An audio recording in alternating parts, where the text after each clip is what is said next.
Hi, I'm Colin Huffen. I'm Head of Regulation and Standards at CIMSPA, the Chartered Institute for the Management of Sport and Physical Activity. We're the professional body for the sport and physical activity workforce, and our vision is to make sure that we have a recognised and respected and inclusive sector that everyone wants to be part of. The numbers of disabled people in our workforce are low. It's not good enough. We must do better. We must all do better to recruit, train, support and retain disabled people to be part of the sport and physical activity workforce.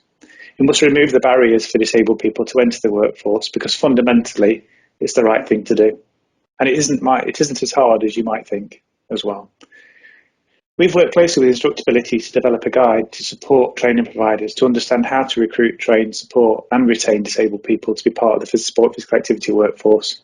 And we at CIMSPA will be embedding the learning from those guides into our endorsement and quality assurance processes, making sure that we're there to support all education providers in embedding that learning into their training practice. So therefore, we have a greater number of disabled people entering the workforce and the barriers are removed for them. Our ask of you is to please read the guide, but not just read the guide. Don't leave it as one of those tasks that falls down your to-do list, but make it something that you take action on as a result. Make sure you do something as a result of reading the guide to improve your business practice and to enable disabled people to enter the workforce. It's not a nice to do. Fundamentally, it's the right thing to do. We at CIMSPA are here to support you to do that. If there are any other recommendations that you want to take as a result of reading the guide, then please do get in touch.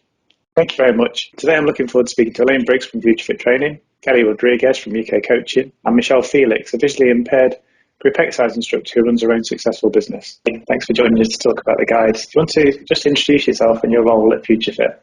Yes, absolutely. So I'm Elaine. I'm Education and Partnerships Director for Future Fit Training and Future Fit Group.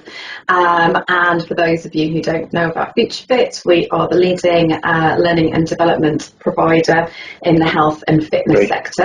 What do you think the biggest challenges are to attracting disabled people to be fitness instructors or personal trainers or group exercise instructors? Yeah, that's a good question. I mean, we do have learners who have disabilities who do train with us and you know, are successful in the sector.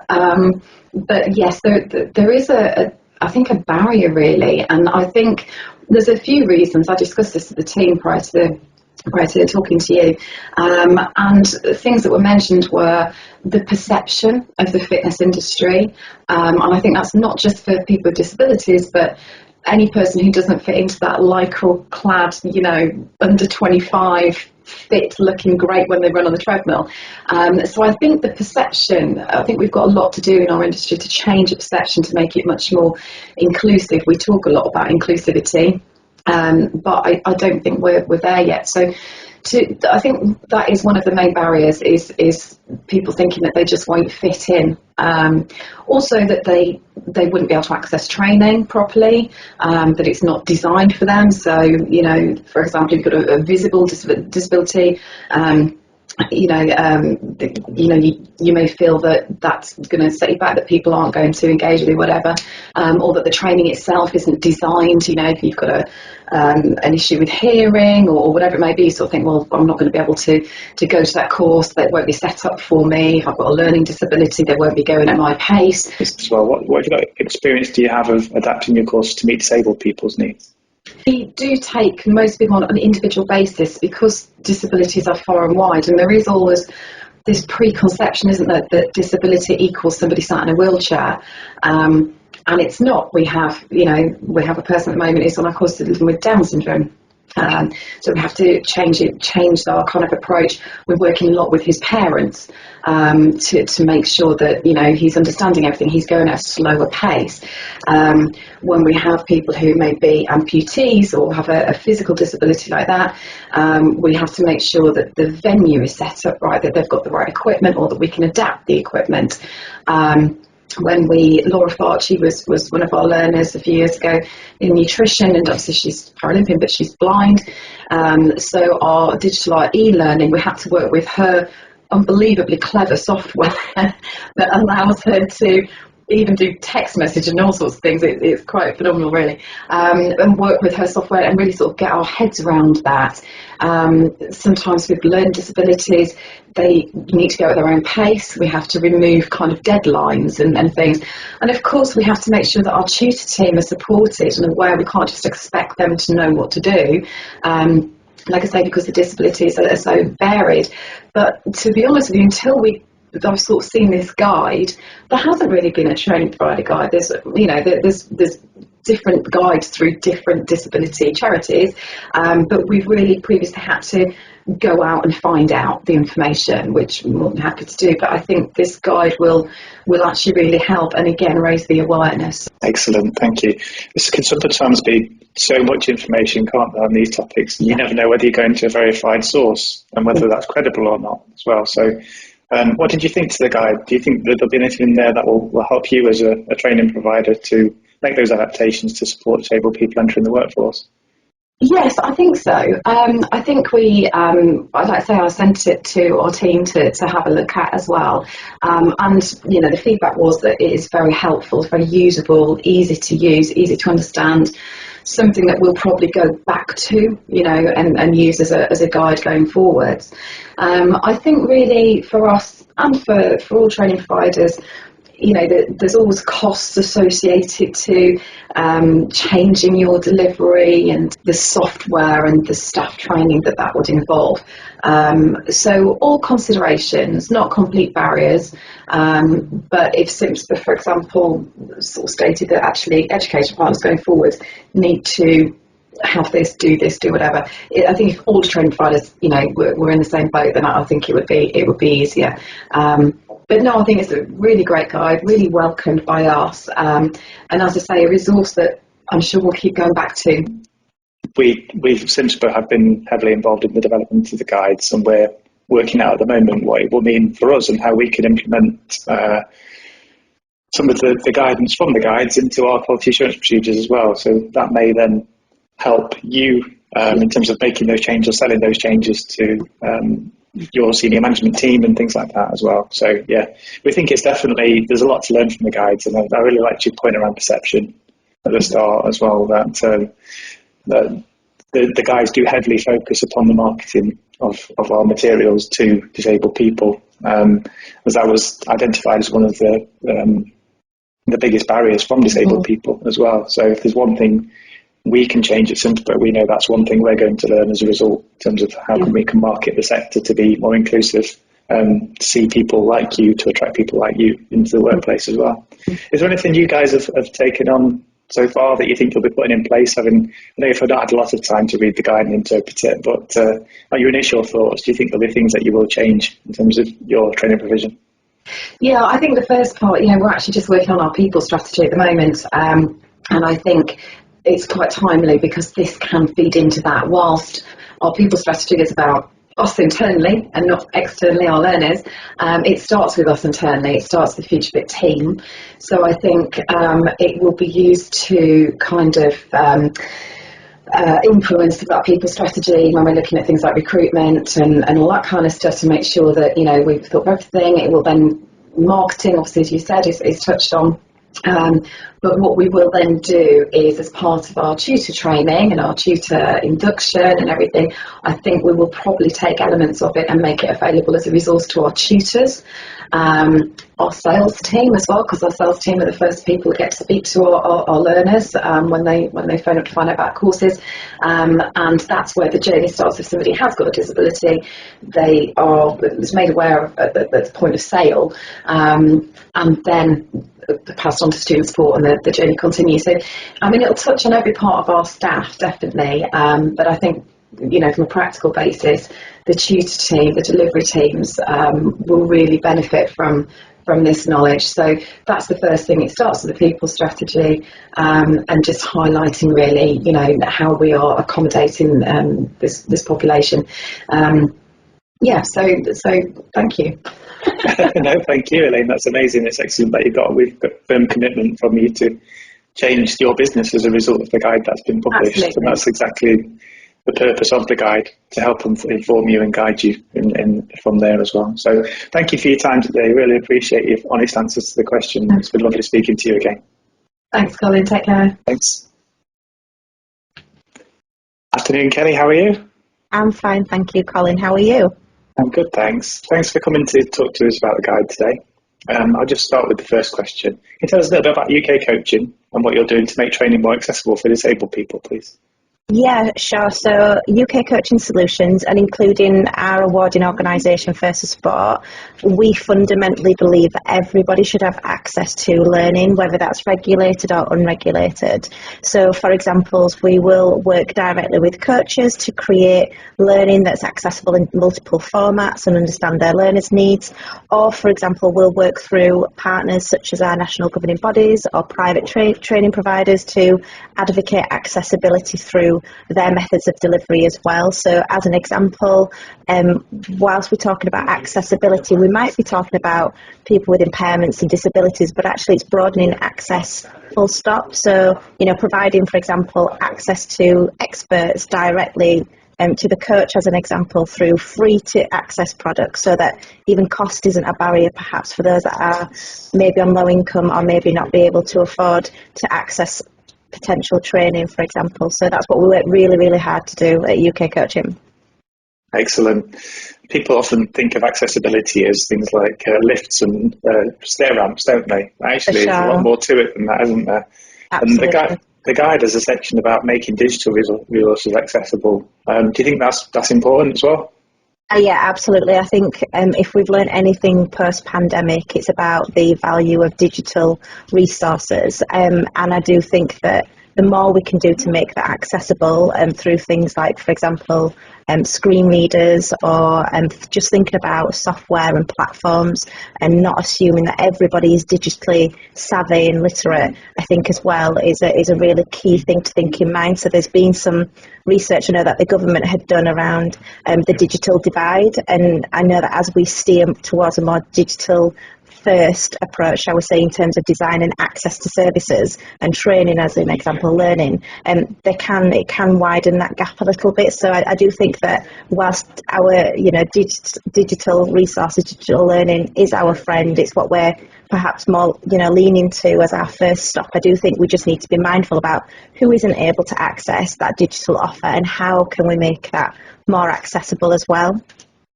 Yeah, completely. I think we've all been heavily reliant upon digital technology in the pandemic specifically, haven't we? Without it, I don't know what we would have done.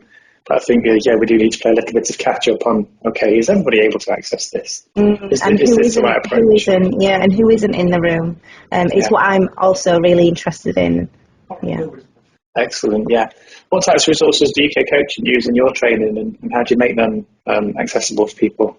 Yeah, so the first thing we do is listening to the learner, listening to the insight. So we really are led by insight in every decision we make. So often we're hearing first-hand from learners or via delivery centres about the difficulties of delivering through perhaps pure digital means. So more recently we've taken a more hybrid approach to delivering learning, so we're not sort of going just 100% digitally, because we also recognise in our sector in particular, coaching's a people thing, it's a doing thing, it's a skill thing as well, and whilst we might be able to dial up, for example, knowledge delivery on perhaps e-learning or on a platform through things like our digital toolkits, we also appreciate there's a lot of value around maybe workshopping either online or face-to-face around sense making and deepening that understanding further. So things, for example, like coaching philosophy is a really big topic to try and deliver online through an e-learning or a purely digital means. Coaches still report through our insight that they want to get together, they want to collaborate, they want to mix with like-minded people, learn with each other, have their learning facilitated, and then ultimately you've got the blended approach where you're actually getting into some of the doing, and for an assessor, if it is going to be in a regulated environment, to be able to safely assess people to make sure that they are fit to practice. It's a really valuable tool. So but for us it's about how they all blend together and how we shift the energy of that content, of that learning, and where is it best placed. What we have found recently is that learners are really, really well aware now that they don't need to go and sit in a venue on a specific day and time to be told information or to attend lecture style events, they will happily turn around and say, I'm pretty sure we could have learnt this online, because they are much more aware now of technology and how it can be utilised. But like I said, it's about how we really use that hybrid approach to its best advantage to support learners. Absolutely, yeah. Some of the great examples I've seen from UK coaching are when you provided information in a variety of formats, so it gives learners the choice as well. 100%. So that both not only meets the customer's needs, but also has a very accessible approach to the learning as well. Yeah, absolutely.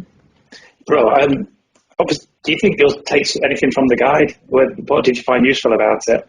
Yeah, I thought the guide was, it's just an amazing document. I really love that the guidance is really tangible. So we're not just talking hybrid here. What I really like about it is that, for example, there's a section on screen readers. So it's something that I've worked with for quite a number of years now here at UK Coaching. And I remember the first e-learning build we did back only probably about 3.5 years ago now. And the e-learning authoring tool, which I won't name, was not accessible for screen readers, and we had to manipulate what is alt text, basically what a screen reader reads from, and there was no sort of magic button you could press and it made it accessible, and it added, small things like that added to the cost of a build, because it was almost like building an e-learning course twice in the background. But since then, in the last 3.5 years, e-learning technology, for an example, and digital technology has come so far that actually it makes the job of developing e-learning much easier, to be a lot more accessible. And it is simply now the flick of a switch. Instructional designers across the land now say, well, it's a little bit more than that, but it is now, compared to what it was, a flick of a switch to basically say we want this now to be screen reader compatible. But what I really like about the guide is it doesn't just say e-learning needs to be screen reader compatible. It tells you what a screen reader is and who might be able to use a screen reader. And it goes a little bit beyond that in terms of talking about a screen reader isn't just for those with a visual impairment. It talks about a screen reader that's really helpful for anybody that actually would like to hear the screens being read out to them as opposed to them reading. Well, that opens up that accessibility for a lot of people, quite a lot of the population.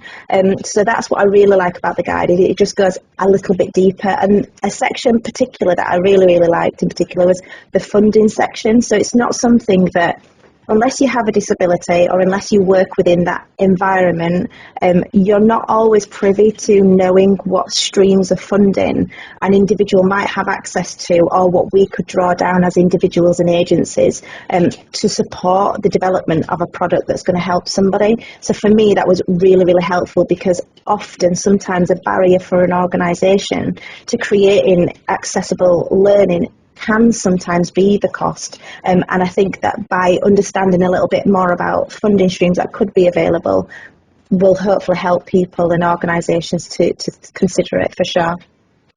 Definitely, that's great to hear. Thanks, Kelly. Have you seen any changes in recent years? Do you think you'll see more people? Have you seen, and do you think you'll see more disabled people getting involved in coaching and leading sport physical activity? Yeah, so probably just pre-pandemic, we saw a significant increase in our awarding organisation, First Sport. We saw a significant increase in a request for special considerations coming through, not only around assessment, but the learning itself. And with that, we also found that we had an increase in requests from partners who wanted to look at their learning programmes to make them more accessible and their assessments more accessible as well. And that's around coach education, because they want to open their doors to encourage more people with a disability, or people from all walks of life that might not necessarily be able to access that type of opportunity. They wanted to start to open them doors much more. So I definitely have seen an increase in that. And then the second thing as well, I can speak on behalf of UK Coaching, is we more recently in the past couple of years included a simple question on our recruitment to some of our learning. Do you require additional support to aid your learning, or do you require any additional support? And that simple question has opened up the conversation with individuals to understand, well, what is it that we can do? So we know more people with a disability or support needs are accessing our products because we know more requests are coming through, and they're not big onerous requests. I mean, we're talking, can we have the slides up front before the presentation so that we can digest the information, or I can pull it through my screen reader, or can, for example, my BSL language interpreter come on as well as part of the session to help me understand what's going on. And these are not huge things that organisations have to sort of flap about. These are really small things that actually make a massive impact. So yeah, I have seen an increase absolutely with coaches or potential coaches coming through and taking on our learning for sure, who have disabilities or impairments. Absolutely, that's a perfect takeaway message to finish this interview. Actually, some of the changes that you need to make aren't that difficult and don't cost anything. All you need to do is open that conversation. 100%, yeah. Right, well, thanks for joining us today, Kelly. Really appreciate your time you spent with us. No problem. It's been a pleasure. Thank you. Thank you. Good afternoon, Michelle. Thanks for joining us today. It's lovely to see you. How are you doing? I'm good, thanks, Colin. Nice to be here with you. How are you doing? I'm good, thank you. Michelle, you're a qualified fitness professional. You're a successful businesswoman and visually impaired. Would you like to share a little bit about your story with us, about your journey?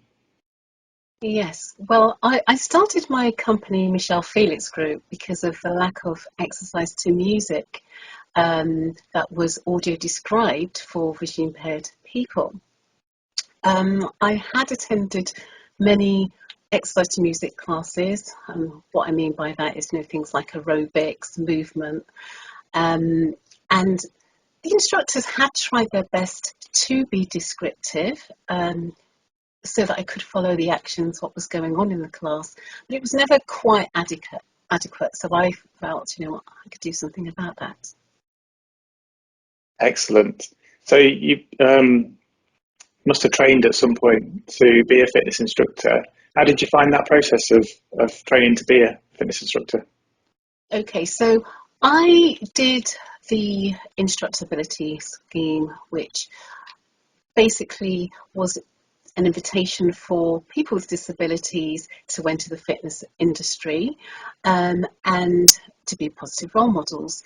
At the time, I did my gym instructing along with my level 3 disability and exercise qualification. There were challenges along the way in terms of accessibility, in terms of not being able to access the course material, which were mainly PDFs or hard copy books. That was one of the barriers which I had to get over. For my exercise to music exam, I had a spotter. I was the first visually impaired trainee instructor.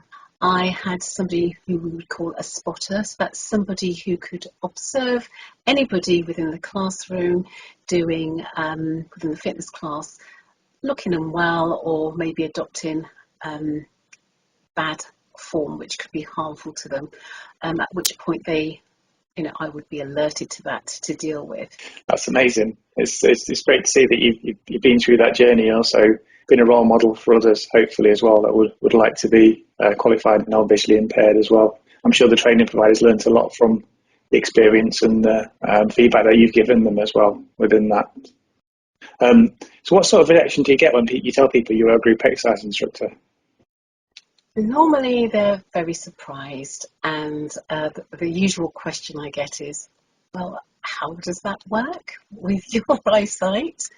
And I think it's really because people are not aware that it is possible to train with the right support in place, because it's not that I have a disability which prevents me from doing it. It's more about the environment needing to be suitable for me to be able to undertake the training. So yeah, usually they're surprised. That includes disabled people as well, who just aren't aware that it is possible. It's possible. It's always possible. There's so many things out there today, whether it be technology or just simple workarounds, which can be put into place just by having a discussion. Yeah, exactly. I think it's just asking the question, isn't it, and having that open conversation about how we can help and what can we do to support you in achieving your aims, isn't it, really? And another thing that's just come to mind, and that this is about accessibility with the training. One thing that was very, very useful for me when I was doing the training was we had a model skeleton in the classroom, and it was great because where I may have struggled with the anatomy and physiology to see things, I could just touch the skeleton, and I could, it was tactile learning. So there's lots of different ways, we can. Definitely. Well, I'm not sure about touching a skeleton. I'm not sure I'd be able to. It wasn't a real one, honest. That's what they told you. You feature as a case study in the guide, so thank you for coming forward and helping us with that. So what would you say to the training providers that are reading that guide? What would you say to them? What are your main points that they could do to help people who are visually impaired access their training? I would say definitely have a read of the guide. Even if you've had some experience of visual impairment before or any other disability, I think there's always something to learn, and a refresher is always good. There's information on how to make the training environment accessible to people with disabilities. It includes course material, reasonable adjustments, so many things. I would say definitely have a read. I think it will help you just to feel more confident when interacting with somebody with a disability.